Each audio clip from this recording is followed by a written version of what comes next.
much. My name is Aubrey, and as he said, I work for Deep Blue Seas Foundation. Deep Blue Seas Foundation is more of the philanthropic end of what we do. DeepBlueSeas.org does a lot of work with fishing families in Indonesia that are responsible for doing a lot of the mariculture and collection of fish. We help with scholarships and a lot of other things, a lot of donations and things like that. Under the umbrella of Deep Blue Seas Foundation, we have saltwaterfish.com, Ocean's Garden Aquaculture, which is actually our relatively new aquaculture facility in Port St. Lucie, Florida, where we're doing 100% aquaculture fish and corals. Very, very cool, very, very exciting stuff we're doing out there. I actually spend a pretty good amount of my time out there, fragging corals, growing stuff out, getting brood stock together. Very, very exciting. And then we also run reefsforless.com, which some of you might be familiar with. For the company, I mainly do social media marketing management, and then I'm also an aquaculture technician, as I had stated before. I've been in the hobby for 25 years. I started in 1996 with my first reef tank, which was somewhat of a disaster, but as the years have gone on, I've worked in multiple LFS. I owned a local fish store for a few years, then went from doing that to work for ORA for a few years. I worked in their coral greenhouse as a grow out technician there, and then I worked as assistant hatchery manager in their sea hatchery, working mostly with clownfish, dotty backs, gobies, and stuff like that. And that pretty much brings me up to today. I've been doing this stuff for a really, really long time. I've made all of the newbie mistakes, and some newbie mistakes you've probably never even heard of before. So that's where the majority of my experience comes from. It's not from, amazing degrees at crazy technical schools or anything like that. It's from having just a deep desire and love for fish, to keep fish and keep corals, and to do it with the fish's health in mind as much as possible, and try to be as successful as any of us can be in this hobby. All right, so on the topic of compatibility, that is a very, very, very broad topic. It's a very, as you all know, it appears to me that you're relatively advanced in the hobby. You're keeping SPS. You guys got some really, really nice stuff going on. So a lot of this you're probably going to be very, very aware of. But there are some things that I've learned over the years that I find, even though many people have a lot of opinions on what's possible, what's not possible, as far as keeping different species of fish go, the same species of fish. There's a lot of opinions out there, but through my years of experience, I find some of these, we'll call them Cliff's notes, to reign true and have been great for me in having successful aquariums. That's with fish-only tanks, fish only with live rock, reef tanks, mixed reefs, SPS. I've done a little bit of it all and had fairly good success with most of it. So I guess when you first start talking about compatibility, that's going to mean something different to everyone. It starts out with what your goals are. What do you want to do? What type of aquarium are you trying to keep? Do you have, are you trying to go with just big, beautiful fish, maybe some fake corals, decorations, things like that? Are you trying to set up a nice mixed reef tank where you're keeping soft corals and SPS corals and all kinds of fish? Are you trying to do an SPS tank? So there's just and then you've got fish only with live rock. So there's a lot of different factors that kind of go into setting up your goals that are going to even put you in the realm of capability of keeping a lot of different fish. So I would say probably when it comes to your goals, once you've decided what you want to do, you're going to want to do research. Everybody knows that that's going to be your number one tool when it comes to keeping marine aquariums, or any aquarium for that matter, is research. You're going to want to find out if the fish that you are trying to procure is going to be able to grow healthy to a proper size within the size of the aquarium that you have or that you're looking to get. I think when it comes to fish compatibility, it is very, very important to consider size. Size, not only the size of the aquarium, but also the volume.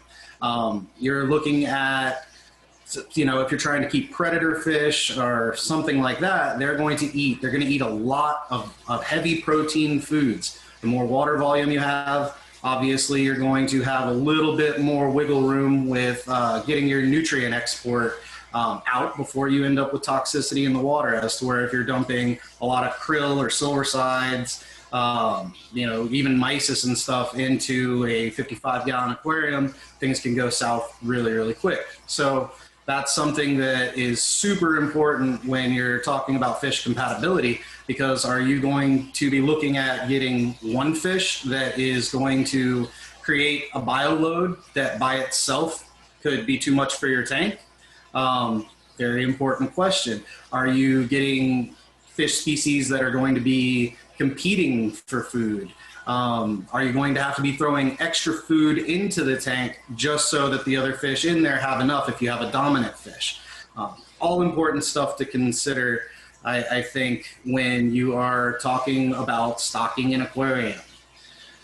So back to bioload. Filtration is going to be super, super important. If you're going to be keeping, maybe a pair of clownfish, a 6-line wrasse, maybe a couple cardinals or something like that, you're not going to have to really worry about having as extensive as a nutrient export system. While granted, more nutrient export is always better. Which is, some people can kind of question when you get into ultra low stuff if you're keeping SPS, but that's not what we're talking about right now. So yeah, filtration and bioload is something that you're really going to want to consider when you're talking about what fish can you keep. First off, which fish are compatible for the aquarium that you have? That's the first question that I think people should be asking themselves. Not, oh, well, I want this fish, this fish, this fish, and this fish. You need to first stop and think, what can my aquarium handle? And then you can start thinking about the types of fish that you might be interested in, and looking at what they're eating, how much waste they're producing, and is there going to be competition between those species within the tank?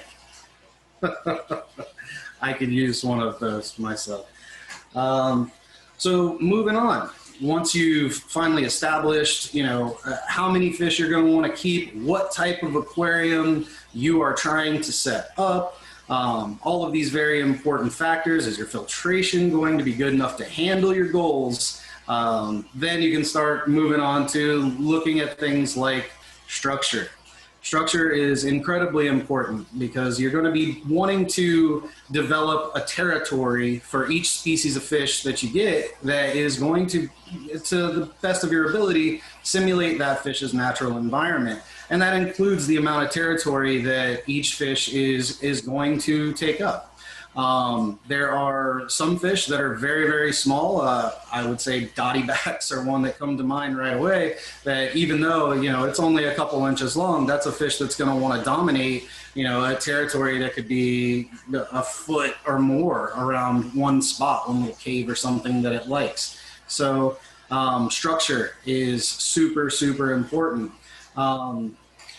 The arrangement of how you set up the tank. You're going to want to make sure that you are providing all of the necessary nooks, crannies, crevices, and again, back to the closest to the habitat of the fish that you're trying to keep as possible. This is really, really important, and I think that it is, even though, some of us being experienced reef keepers, we know this, but there are a lot of people that just think, new getting into it. Their local fish store might tell them that the more live rock, the better, et cetera, et cetera. They want to pack the whole wall with live rock, and they end up doing that. And on top of their base rock, they end up with not really a whole lot of water volume, which brings us back to where we started. You're displacing water. The more water you displace, then you're actually going to have less water volume. It's going to be easier for your water to become contaminated, toxic, and ultimately cause you problems and limit the amount of fish that you're going to be able to keep. So again, very, very important. Your bioload, your volume, your structure, your habitat. These are all things that I think are absolutely necessary to factor in when you're talking about fish compatibility. And we really even haven't spoken much about a fish yet. And so I thought it was really, really important to kind of start with these situations first. So you've figured out what your goals are. You know what kind of fish you want. You know what kind of tank you can afford to set up. You know what you've got for water volume. You've got your filtration going. Then you're going to want to start thinking about maintenance. Do you have the time? Do you have the time to, and you have to think about this on a fish per fish basis. Do you have time to be able to say, wrasse eat a lot, whether you're talking about Cerebrus, even the small wrasse, they like to eat constantly. And it's very, very important that you have the time to be able to spot feed that fish. And again, with the spot feeding, it brings us back to the issue of overfeeding. So you want to make sure that this one particular fish is getting the amount of nutrition that it needs to thrive and be happy, not be stressed out, because being stressed out can cause stress to the rest of your fish, cause all kinds of problems. It's not good. We're trying to keep the fish alive, right?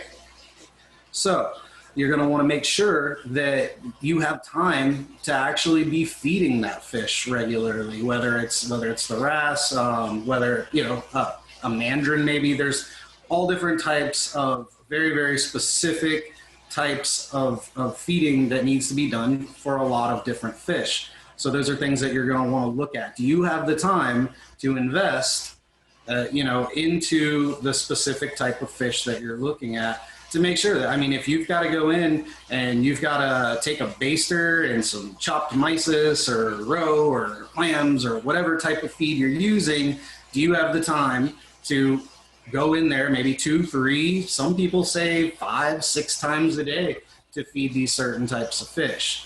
So I think that's pretty important, and I think a lot of people, especially new getting into the hobby, they just seem to think, well, okay, this fish needs to eat a lot. So if I'm feeding once a day, something like that, then I'm just going to dump a ton of food in there and it's going to be okay.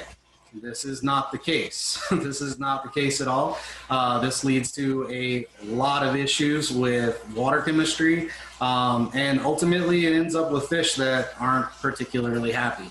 So I think that that's very, very important that you look at the specific feeding needs and the specific feeds, because you've got feeding some meaty foods are going to be higher in proteins and create more problems. So when you're with your maintenance, do you have the time, first off, to make sure that you're getting the right amount of nutrients to the fish via the food? Second off, do you have the time to handle the water changes that you're going to have to do to make sure that you are keeping your nutrient levels at a safe zone? And yeah, that's definitely something that I think is greatly overlooked. I'm sure that some of you guys are in Facebook groups, as am I. I'm in a ton of them, and I see problems all the time with people that are like, oh, I've got green hair algae, I've got this, I've got that, and sometimes I'll answer the question. Sometimes it's just not worth it because there are a lot of geniuses on Facebook.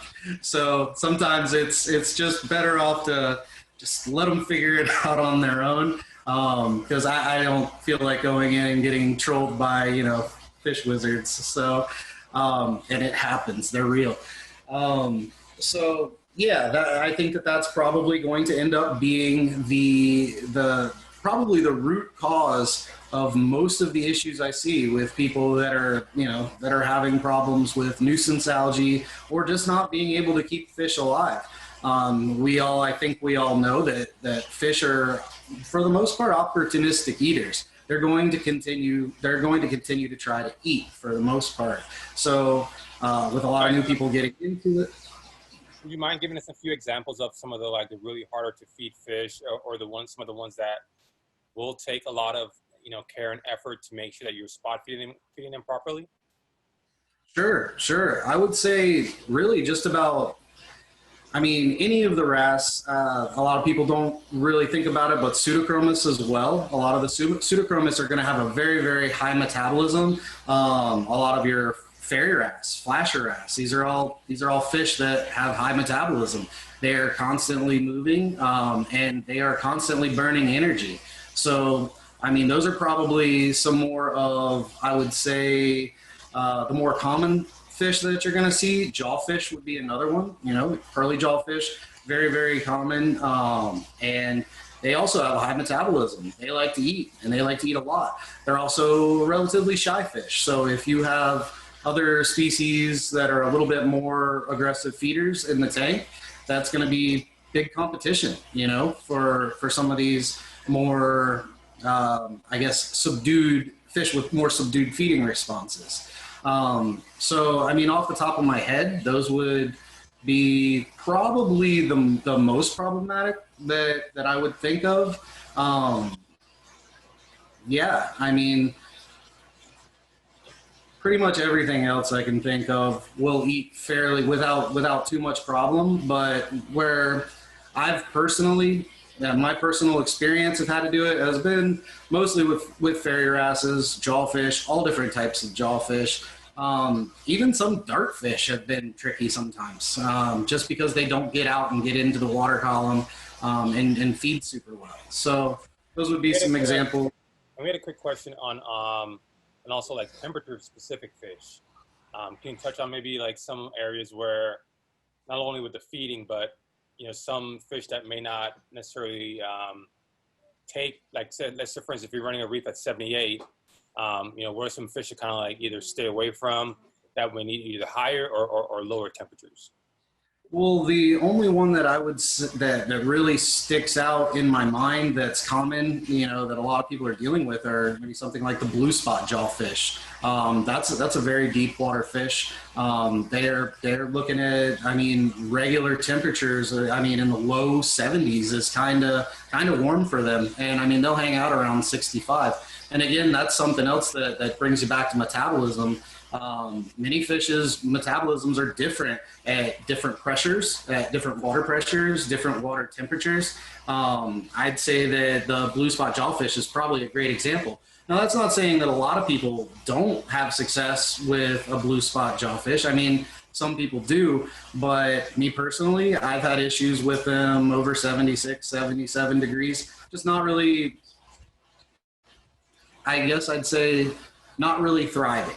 Surviving, but not thriving. Does that make sense? That makes a lot of sense. Yeah. So, I mean, that's a really good example of a fish that a lot of people want, and that people are constantly trying to keep. And it's not an inexpensive fish either. So you hear a lot of people saying that it's nearly an impossible fish to keep, this, that, and the other. I don't think that to be true at all. But it's definitely a fish where temperature is going to be very, very important. And then when you're looking at, and now again, we're talking about having a fish that's thriving. So if you're wanting to keep a blue spot jawfish in your mixed reef or your fowler tank, whatever, and you want that fish to thrive, you're going to have to bring the temperature down. What's that going to mean for your tangs? What's that going to mean for your angels? It's going to mean lower temperatures. It means you're going to have more issues with ick, Utilidinium, and all kinds of other external parasites that like to pop up on fish when the temperature gets, low 70s, stuff like that. So very, very good question. And yeah, definitely something to be considered. Any more questions on that one? Not at the moment. On reefer, Ryan, you had something really quickly. You had mentioned the Catalina goby. Let me unmute him and let him see if he has a question specific to that. No, I was just bringing up another cold water fish that's temperature kind of specific too. That's a really common cold water fish that people are trying to keep these days now too. So, Awesome. Which one was it? the Catalina goby. Oh, absolutely. Absolutely. I think the Ashias also can be, they like a little bit lower temperature too, if I'm not mistaken. Yeah, I believe so. Yeah, beautiful fish though. So, Oh, amazing fish. Very beautiful. that was it for me, Carlin. Go keep. Awesome. All right, you can have the floor back, Aubrey.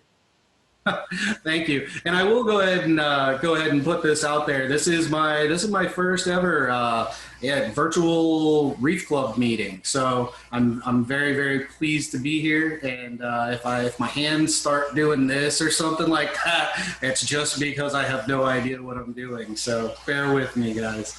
But y'all all been great. Something else to think of when you're talking about, temperament, when you are trying to put together your dream list of compatible fish, is you need to look at and consider the difference in temperament between farm fish and wild caught fish. From working at ORA and now working at Ocean's Garden, it's very, very apparent. I think that anybody that's either kept aquaculture fish versus wild caught fish can tell you there is a difference. And I'll bring it back to dotty backs. They can be a wild caught dotty back, which I haven't seen in years and years and years, but an orchid, for example, something like that. A wild caught specimen can be insanely aggressive. Neons, really, really vicious little terrorizing little fish, the wild caught ones. Now, that's not to say that aquaculture, once they're established and they've got their territory down, that they aren't going to be scrappy. They are, but I have noticed in my experience that I guess they are not as quick and ready to throw down would be my best way to describe it. So that's something that I think that as we move on into the future too, and I mean, ORA has been doing aquaculture forever, pro aquatics, a lot of different places. So we do see a lot more aquaculture fish, primarily clownfish and stuff like that in the trade. I think that is something that more people are going to be moving to, especially when talking about conservation, reef conservation and stuff like that, and trying to protect more species and make sure that they stay in the wild. I think a lot more people should definitely consider aquacultured fish whenever they can, for a lot of reasons, but temperament's definitely one. Now, I'm not going to say that all farmed fish are going to be more friendly or less apt to destroy the environment of your aquarium. Clark's clowns, Clark Eyes clowns, Sebae, stuff like that. Doesn't matter. Wild, aquaculture, they're brutal. Even some of the tomatoes. A specific question towards compatibility and that issue specifically, but in terms of like let's say for instance a wild caught mandarin is like $30. A farmed one from biota or somewhere else, it's like 90 to 120 bucks. So in your eyes, do you think that there will ever get to be a point like where wild caught will kind of be on the same price point as a aquacultured? I think like with anything else, as production goes up and there's more market saturation, then that's the inevitable, inevitable truth. The price is going to drop. You don't see a whole lot of aquaculture facilities that are really working with the dragonets right now. I was actually at ORA when they started the project with Matt Wittenrich and actually produced some of the first captive dragonets. which was really, really cool. But it gave me insight into what really went into producing those fish. It's not like so much with clownfish where you've got, you're doing your green water, you're doing your artemia, then they're on to bigger brine. It was a lot more work. And it took years and years and years for them to get to a point where they could consistently produce those fish. And that was working with one of the, best marine scientists in the world. So ORA had the ability to do that, and they invested a lot. And if you just think of the sheer volume of an operation like that, because we're talking about a big market and we're talking about a global market. So the amount of those fish that they're able to produce isn't even close to what they can produce, say, with clownfish or cardinals or anything like that. So will the price eventually drop? Absolutely. What I would say, and I would try to encourage anybody that's in the hobby to do, or maybe to aspire to do, is get into doing it. Maybe try it on your own. Look into it. When more hobbyists get into it, they make breakthroughs. You find easier ways of husbandry, maturation, all of these things as people go through it, figure it out, and they can do it on a larger reproducible scale. Then absolutely the price will definitely go down. And I think that with some limitations on Indonesia being able to ship, and just different collection zones all over the world starting to starting to pay more attention to what's on the reef and what's coming off the reef, I think that that's going to drive more retailers, fish stores, online sites. I think it's definitely going to be driving them to become more competitive as the years go on, as to where a lot of fish stores would, if you'd ask a few years ago if they would get you an ORA or something like that, Mandarin, they would just not do it. They wouldn't do it. The profit margin wasn't in it for them. As to where now, as we start to see some drawbacks, and this was something for us, for Deep Blue Seas that the pandemic situation really brought to light. All that stuff has to come in cargo. I'm sure that any of you that shop for fish online or at your fish stores have noticed a significant increase in the price of fish, wild caught fish only. We're not seeing that in the aquacultured fish. So what I think we'll see happen first before the price of the aquacultured fish comes down is you're kind of seeing the gap close a little bit as far as how far off the price ranges are. Now, I don't think anybody's disputing that farmed fish are they're hardier. They acclimate to prepared foods much easier. They're going to be less prone to stress. They're going to be less prone to be aggressive, most of them. So these are all attributes that would lead people to want to go with farm fish anyway. You're going to have a higher success rate. So as the price gap closes between the wild caught fish and the aquacultured fish, those attributes, I really think it's worth the little bit of extra money in the end. And that's my opinion. Some people are just, not having it.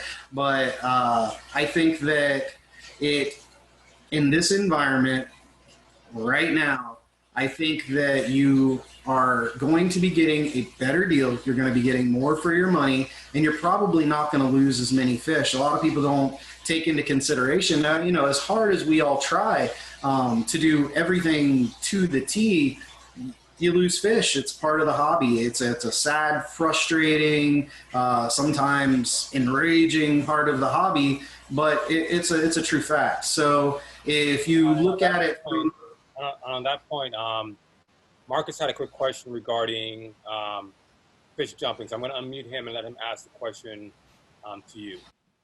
Sure. Hey, how's it going, man? Good evening. Thank you for your time. No worries. Man, I'm good. So I'm still very, very new to the hobby, and my plan is to maybe only do captive fish if I can. But I want to know, were the wild fish considered to be, are they more prone to being jumpers versus the captive? I actually have a rimless, so I don't have a top to my tank. Yeah, Sure. so is that something to worry about for some of us that don't have tops just yet? Well, that's not a tricky question at all. Are captive bred fish less likely to spook? Yes. Are they not going to at all? Absolutely not. I recommend looking. Yeah, I recommend either into fashioning or making your own, or finding a commercially available mesh lid of some form. I know, and I remember when there were no like rimless tanks. They weren't a thing. This was way back in the day. And when I first saw one, I was like, oh my gosh, that just looks awesome. I want it. And I think my first rimless tank was like a Solana or something like that, years and years and years ago. And that's when I realized that, yeah, it looks cool as long as you don't have fish in it. Having a lid of some sort is, and I'll tell you what, man, I see, again, going back to things I see on Facebook, I see people that use, what is it? It's like, what's that needle point thing, the macrame thing that people do? It's like crocheting or something, but they take this mesh. It's like a piece of plastic or nylon type of mesh. It's got maybe like 1/4-inch holes in it or something like that. And I see people, they get it at Michael's Crafts. I mean, that's what we have here in Florida. And then they cut it to fit and it works great. But the point I'm getting at is that I often even see people, even though they have that, they end up with mysterious jumpers. Like they have no idea how it got out. They can't tell. So to answer your question as honestly as possible, you're going to want to figure out some type of cover situation. It's just the nature of the beast. I would second that. The only fish that has ever jumped on me was a captive bred clownfish. So Really? yeah, because I remember like it was the first fish I ever had. And then sitting there, like, then I came back the next morning. One of them was swimming around, and I'm looking all over, like in the tank. Where is this fish? Looked down, saw that it was on the ground. So, as simple as it may sound, like clownfish are also jumpers. So I would definitely recommend you getting a lid, because I mean that was one of my first things that I purchased when I set up my frag tank upstairs. Because for me, I quarantine my fish, so I don't want to go the full 30, 40 days or whatever it is, and then put them in, and then all of a sudden they just jump. That would just be a waste of my time. So Yeah, I have a small makeshift, like something, I don't know what you want to call it, but I haven't been keeping it on there. And when I say I'm new, I'm talking about my tank will be 2 weeks old, I think tomorrow, and Welcome. yeah, Congratulations. well, thank you. Yeah, thank you, man. And I was thinking the clownfish would be pretty, to see. I see another person just chimed in and said, yeah, clownfish jump. So now I'm like, maybe I need to put my little makeshift with it. It's not a top. It's I'll cover it. I have egg crate on some just to keep some kind of like top covering, but I would definitely recommend covering it. It's just not. Yeah, because it doesn't fit. So when I put it on there, it's kind of like it's cocked to a side. I mean, it'll probably work, but I was now I'm gonna be worried about my clownfish, man. They the only two I have. So, I don't want to lose. Yeah, and you'll never know either. Like a lot of times, you'll have no idea what spooked them. It's super super crazy, and it happens with just about every kind of fish you can think of at some point. Some less likely than others, but from my experience, what I found, as soon as I think I know something to be absolute truth as far as the behavior of a marine ornamental fish, is when I find out that I was completely wrong. It's like they do it out of spite or something like that. It's really, really crazy. But yes, definitely a cover. Carlin, what are you using for a lid? Did you actually buy something prefabricated or? So both of my lids have been of the Red Sea variety. Mhm. My tank upstairs is 5 foot, and this one is 3 feet. So I luckily had enough. So this one was originally I did it just regularly with just a DIY option. Then I was able to reuse some of the extra material in the Red Sea kit to kind of like tighten back up the mesh lid because they're starting to sag for a little while. But yeah, I did all mine DIY because it's a little bit cheaper, actually a lot cheaper than buying something prefabricated. And someone in our chat also, Monique, mentioned that there's some LFSs that may actually build the lid for you, or if you want to do the DIY option. So there's a couple options out there for you, but I would recommend building it. They're not too hard, as long as you have like a hacksaw or like a hacksaw. Are you talking to Marcus or me? Yeah, to Marcus. Yeah, to Marcus. Yeah, I pretty much got all that, man. Yeah. Yeah, I mean that's probably the hardest part is just cutting the aluminum to the length that you need. And if you have a hacksaw, you can get some nice clean cuts. Before I tried using like I think it was like some shears or something that I tried using, but then it kind of like compresses the end, so then you don't really get to put in the little notches. So definitely go with a hacksaw. That makes it super easy, and then you can kind of like fit the slots in. The hardest part really after that is just getting the mesh net in with the spline roller, but I mean, you'll figure it out. It's pretty simple. Yeah, so I bought my tank used, and the guy, I guess he made something. I don't keep it on there because it does not fit. Plus, I like the look of the tank, without nice. it. Yeah. I'm looking at what So clean.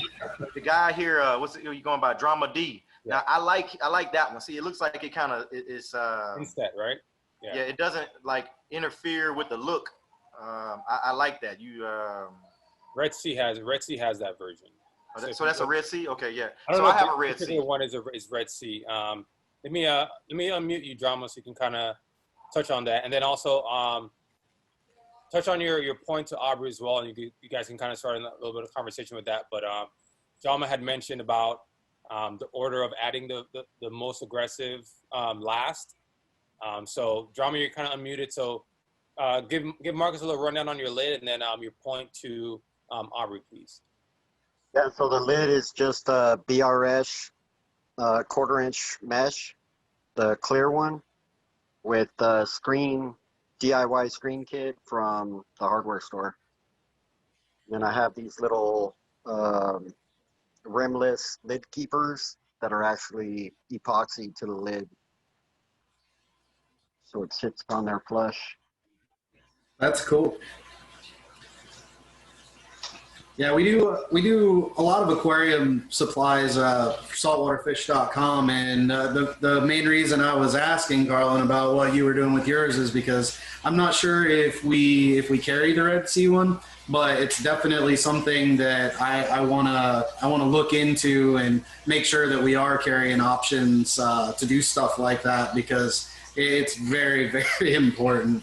And I like that. I really like that setup you have there. I like the flush look. It still keeps things looking pretty clean. You could probably even do a rim, the edge for it with some acrylic or something like that too. Yeah, I mean, I would Nice. highly recommend it because I mean, like I looked and it was very hard to find the Red Sea net that actually fit the tank upstairs, and then most other places that I've seen are either coming from like Canada or the UK. And so I think it would be a nice option to have for maybe not necessarily like a fully built system, because those can get pretty expensive, but some sort of DIY kit would be very helpful. I personally think so. Yeah, I have to be careful. My boss could see this on YouTube, and he's gonna have me in the back of the aquaculture facility, like building these kits so we can have our own branded kit. You watch, like next week, I'll be like advertising it on Instagram. I think it would actually be cool though. It's super important. a thing that's greatly overlooked, you know. And the rimless tank thing just exploded. But the options for being able to keep the fish in the tank did not. And Monique has another option here too. I'll unmute you, Monique, and you can kind of share what system you have there. You mentioned it was the Red Sea also.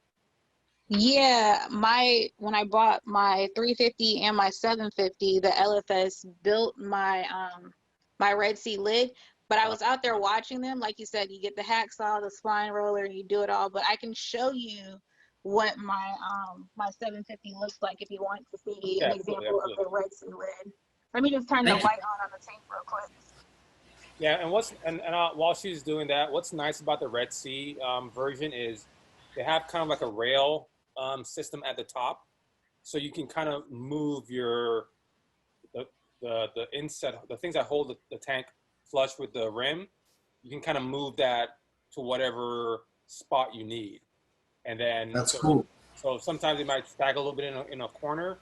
You can kind of shift that to the far corner and kind of hold it up a little bit higher there. So it's very, very versatile. And you can add as many. They usually give about, I want to say, at least for my simple tank, it was just a simple square.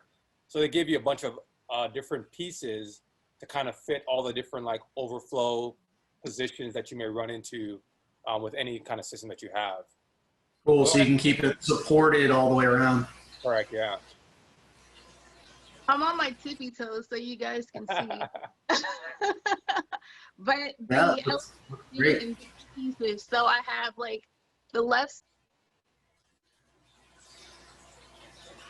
I think you got muted here. Hold on, Monique. Sorry, can you hear me now? Yeah. Okay. So you can see like the whole lid here, but they did it in 3 pieces. So if ever I need to take something off, they did fit it to the lights. Right. And then the middle is easy because I just slide it back and forth, and it has like this little gap so I can feed the fish and then slide it back. Or you can just take it right off. You can take them all off, but basically they roll it in, and then you have like these little guards. So if you need to slide it back and forth or rearrange to make sure it's holding on to the tank properly. But it's real easy, and it kind of fits like perfectly. So if you're not staring straight at it, or I guess you could kind of see the netting, but you really can't tell that you have a lid on. Yeah, it's I think the one that's the most inset of all of them, because like that, those navigatable pieces keeps it almost like it's exactly flush. Yes, and it's tank, so it's all over. So it's probably maybe 10 of them all together on each one, or maybe 15 all together on my 750. But I had one on my 350, and that one was just a whole lid. It wasn't in pieces like this one is. But I feel like it's easier to put it in pieces because now you just open and close when you gotta feed. No, I didn't even think of that. Great, that's a good idea. I just had mine. I center braced mine, but doing it in a couple sections is actually pretty cool. Mm-hmm. Definitely too, because if you're getting salt creep or anything like that, you can pull one square out. If you've got more by the return or something, you don't have to pull the whole lid off. You just pull the one section off and you take it out, rinse it off or whatever. That's probably much easier. That's an awesome point. That's an awesome point. Well, while we still have another about like 10 minutes or so. If anyone has any questions, go ahead and do the hand function, and I'll unmute you, and then we can kind of go from there. But while I'm waiting for some folks to come up with some questions, so tell us a little bit about the other tanks that you have in your office. Do you have a personal one at home as well, or just at the office? Me? Yeah, Aubrey. Oh, this is actually at home. Oh wow. Okay. This is my home office. Call it C Lab 2020. It's actually, like I said, all the tanks are cycling, so it's relatively new. I've got a deep blue or a whatever 60 cube that's going to be all SPS, but a big mix of stuff. At Ocean's Garden, we sell eye-catching corals. We sell ACI aquaculture. We we try to get the best of the aquaculture corals out there. And so I really wanted to focus on ORA with the zero edge because it's just kind of got its whole lineage thing going on. I actually had an AI LED over it before, but when I bought the tank, it came with the current 250 HQI halide, and I was like, no, I've got to keep it pure. So I put it all back together exactly the way that they had it. So that tank's just for the ORA corals. Then I've got the 60-gallon cube that's just going to be a mix of, all aquacultured stuff. And then down to my left, I've got a 50-gallon breeder tank that I kept a snake in for years and years. Then it ended up in my yard for a while. It was in storage when we moved. And so when we finally moved into this house, and we've only been here about 6 months or something like that, I was like, okay, I've got to set up a fish room. And that was one of the first tanks. I pulled it out of storage, cleaned everything up real good, pulled the rim off of it, and set it up with some LEDs. And that's going to be really for like the ultimate mix of everything. So what my goal is, and moving forward, working and doing social media with these brands, is I'm going to be doing all kinds of unboxing, so we can actually show people a little bit more what to expect. Try and do that stuff, bi-weekly, monthly. Probably be setting up some contests on our forum, which is saltwaterfish.com forums, and doing some giveaway stuff. So maybe put up 3 or 4 different coral types, stuff that I'm wanting to add to the system. Having people, figure out some kind of contest to where I'll get one, do the unboxing, and then pick a winner that'll also get the same coral or fish, stuff like that. So that's the main reason that I'm setting all these tanks up. It has nothing to do with the fact that I got an excuse to set a bunch of tanks up. But yeah, I really, as far as like tanks that are stable, I guess they're stable, but I have nothing that's super mature now. I was doing a different business for a couple of years and just got away from it. I had I didn't really get away from it. I had a 20-gallon column mixed reef with a Kessel on it that was pretty cool. Ended up selling that, traveled with my family for a while, got this gig, and now I'm setting it all back up. It's like, once you're a reefer, you're always a reefer, It's just how it is. The cool thing is that all you guys get to kind of cut in, and everybody else that's watching kind of gets to come along for the ride with me from the beginning, as opposed to just being like, oh yeah, it's another guy. It's just got this awesome, crazy, tank. Look how cool I am, So you guys will get to see the good, the bad, and the ugly with these things. So I'm pretty excited about that. As far as at my work office, that's a whole different story. We've got close to 5,000 gallons of raceways running. On all the coral raceways, we're running XR30 G5s, which are really, really cool. Everything's on Apex with tridents, and it's set up really, really nice. So that's what I get to play with at work. And then we've got just rows and rows of tanks with every flavor of clownfish and aquacultured fish that you could possibly imagine. We've got them. If we don't have it, we've got them coming in. We're working on getting some aquaculture, purple tangs in. We've got pygmy flameback angels now, cherub angels. We got all kinds of stuff. We've got all the flavors of mandarins, which have been doing really well. People are picking them up, and everyone that's got one from us is having really, really great luck with it. Eating well, even eating chopped frozen mysis and brine, even some of them eating pellets. So that's the kind of stuff I get to mess with all day at work. And we get them, they're so tiny, so we like to hang on to them for 2-3 weeks and try and put a little bit of size on them. And it's amazing at how fast they grow and just how well adapted they are to being in captivity. I think that's the last piece that I need to add for my system. And like I told you, I'm finishing up my quarantine. I think next week, Wednesday will be the last day I pull out the fish. Then I'll kind of like clear the tank, get it back up and running again, and then I'll definitely be getting a Mandarin next week from you guys. So Awesome. Well, I know that we're running out of time, and I actually had a bunch of stuff I wanted to talk about, but Reef Geeks will be Reef Geeks. We start talking, but that's good. That's why it's a meeting, But to answer, I think it was Drama's question. Yes, adding the most aggressive fish last. Absolutely. It's a good idea. Anytime that you can give your more timid fish an opportunity to get in, establish their territory, and become comfortable, having a zone, knowing their hiding spaces, knowing where they're feeding at in the tank, things like this, it gives them an advantage over some of your more, your aggressive fish. Absolutely. That is something that I highly recommend. And yes, that was definitely something good to note. Let's see, where else was I at? I mean, there's two more quick last questions. First one, are pygmy angels reef safe, or are they still just reef safe with caution? Reef safe with caution, for sure. From what I've seen, the pygmies that we've had have showed no interest, because I mean, we kind of spread stuff out through the systems.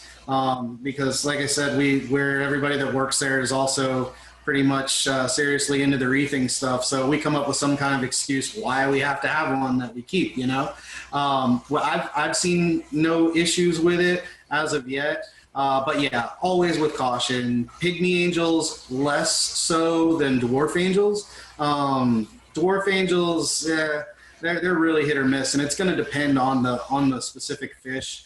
I would say to really watch them if you're trying to do anything like gorgonias or sea fans, stuff like that. The dwarf angels do seem to like to mess with those a little bit.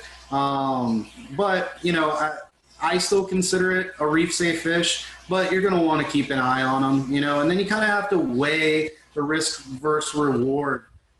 That's just comes with the territory with angels. Large angels, in my opinion, are right out. But I know someone that has two adult emperor angels in a huge tank that it's a reef tank, and he says they don't bother anything. So I wouldn't have that luck, I don't think. But I would pretty much say to steer clear of any large angels. The pygmies, I really don't think you can go wrong with. I mean, unless you're talking like a really, really small tank where you have limited corals. I don't think in anything over 40 gallons that was, well stocked and growing that you would even notice anything that they were nipping at.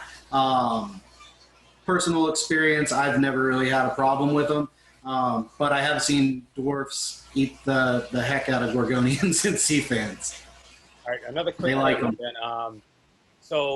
I'm gonna let Drama D ask the question, but you and I were talking yesterday about scopus tangs. I mean zebra somas.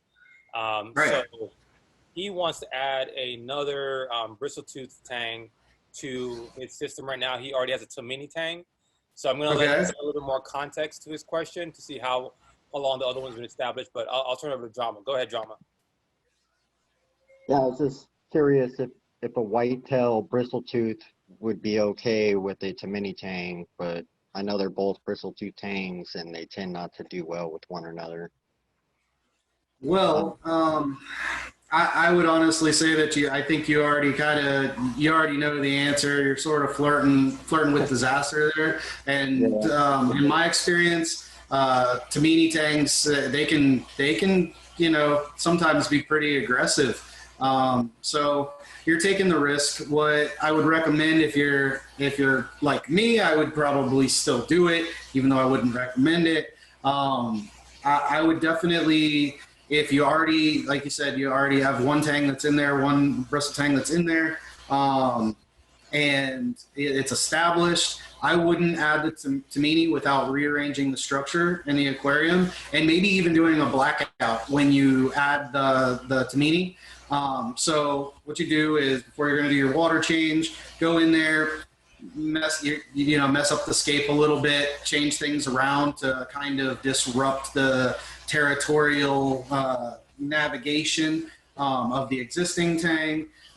Then obviously you're going to want to do a water change when you move stuff around. Do your water change when the Tamini's ready to come out of quarantine and go into the system. Shut down all the lights. I mean, even in the room as much as possible. You're just going to want to limit that initial territorial response. And any way that you can do that, whether it's closing down the lights, covering the tank for, do it at night, have the fish at night, and then cover the tank, leave it covered until noon the next day, and then pull that back off of there. And then it's kind of like, I've had luck with that before. It may be overkill. You may not want to do it at all, but I've had luck with doing that before. Changing the scape around, mixing it up, and really just confusing the heck out of them. That would be my recommendation. And then 2 more questions before we go. Before we do the giveaway. So one question was, how does a coral beauty mesh with fish like clowns, Benny, and a royal grandma?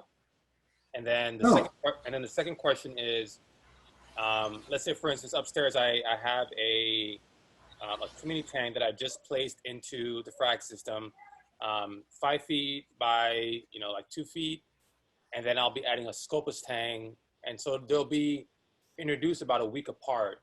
So is that enough time to not run into any kind of territorial issues? Run that by me again. That last part, you're adding the scopus tang, and you already have. Yeah, I just recently added a Tamini tang, and then so I'll add scopus very soon, and so they'll be about a week apart being introduced to the system. So I want to see if that's going to be any issues at all. Is a week enough? Is a week short enough? Yeah, Probably not. I would still recommend that just mixing it up, even if you don't want to go in and change your scape or anything like that. Shut all the lights down in the room, and then maybe even cover the tank for a short period of time after adding the scopus, just again to confuse the Tamini. Okay. Because you got to think about it. It's really hard. It's hard for the fish's attention to be focused on a new addition to the tank when the sun went away. They're just like, it's not super stressful to them from my experience. And it just seems like when everything, the light comes back on and the other fish is just kind of there, they don't seem to have that initial, well, first off, when you're going, you're coming out of quarantine with the new fish, you're dripping over to the new tank. The tank thinks, what's going on? Am I about to get fed? They already get excited. It's putting them into a competitive mode to begin with. And then they see something that is another consumer of the food that they like coming in at that time. And it really just triggers a feeding response territorial reaction from my experience that will just continue to run on maybe 24 hours, maybe a week, maybe 2, maybe forever. So anytime that you can kind of confuse the situation and just sort of disrupt the natural or the regular flow of the system that's going on, then you'll probably have better luck doing it that way. You'll probably be fine. You can probably just add them and not have any issues. And again, as soon as you think that, you're going to add them and it's going to be like a straight up bar brawl in there. It's not going to be any fun. So you always have to use caution. I think that, again, the answer to your question and what I would recommend is just try to maybe shut off the lights and hope for the best. Sounds good. Okay, so then Marcus, we'll get your question. Back to the angel, Coral Beauty Angel. We'll head back to that. Absolutely. The fish that you named off are going to do absolutely fine with the Coral Beauty. Coral Beauty is one of my favorites. Absolutely love them as far as the dwarf angels go. I don't particularly find them to be jerks too much. And all the other fish that you named off sound perfectly fine. Sounds like you're going to have a wonderful, colorful little family of fish going there. I think you should go ahead and do it. Awesome. All right, I'm going to share my screen. and we'll do a giveaway first for two jars of the Reef Cell New Life Spectrum coral food, powder food. And then the second name will be for a frag of a red, pink, or kind of like an oranges type Ghani. If you're selected, what I'll do is I'll send you the picture of the different colonies, and then you can kind of pick which one you want, and then we can get you a frag of that piece. So let me share my screen.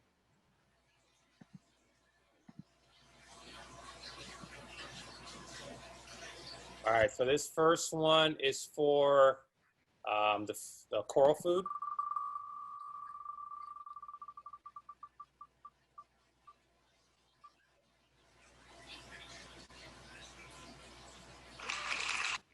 Awesome. Congratulations, Ryan. All right, so Ryan, just DM me your info, and I'll drop that in the mail tomorrow, so you can get that soon. Oh, wait, okay. Let me unmute you for a second. Go ahead. Who, me? I was just laughing. No. Let me see if did I not unmute you? I got it. Can you hear me? Yeah, I can hear you. I'm actually sponsored by Piscine Energetics and like Reef Nutrition. Just sent me a bunch of stuff. So why don't you give mine to Marcus?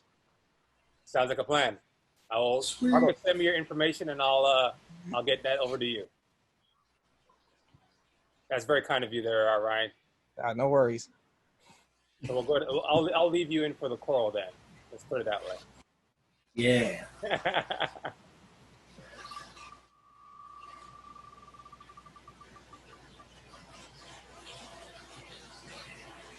Let's see, Freddie, are you still here?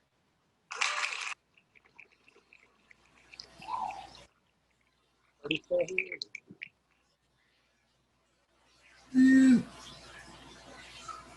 Oh, he is. I don't see Freddie in here. Does anyone see the chat? Let's see. Oh, yeah, Freddie's still here. Okay, so Freddie, go ahead and shoot me a DM on Instagram, and then I will get you that coral of your choice. What I'll do is I'll send you the picture. If you can kind of like maybe just circle the colony that you want the frag from, we can go ahead and work and get that out to you. And then I can let you know when that'll get shipped, and then I'll send you over the tracking information.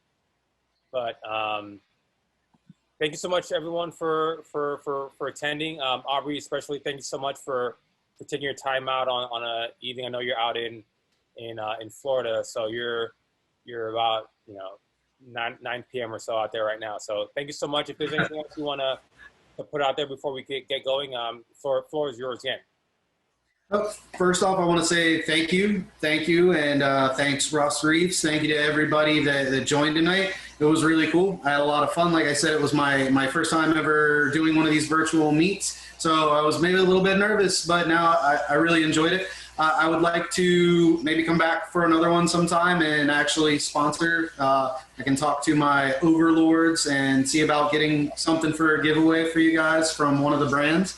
I want to shout out saltwaterfish.com. We just lowered a bunch of prices on fish and stuff, so you can check that out. A big one that I'm really trying to push is the oceansgarden.com.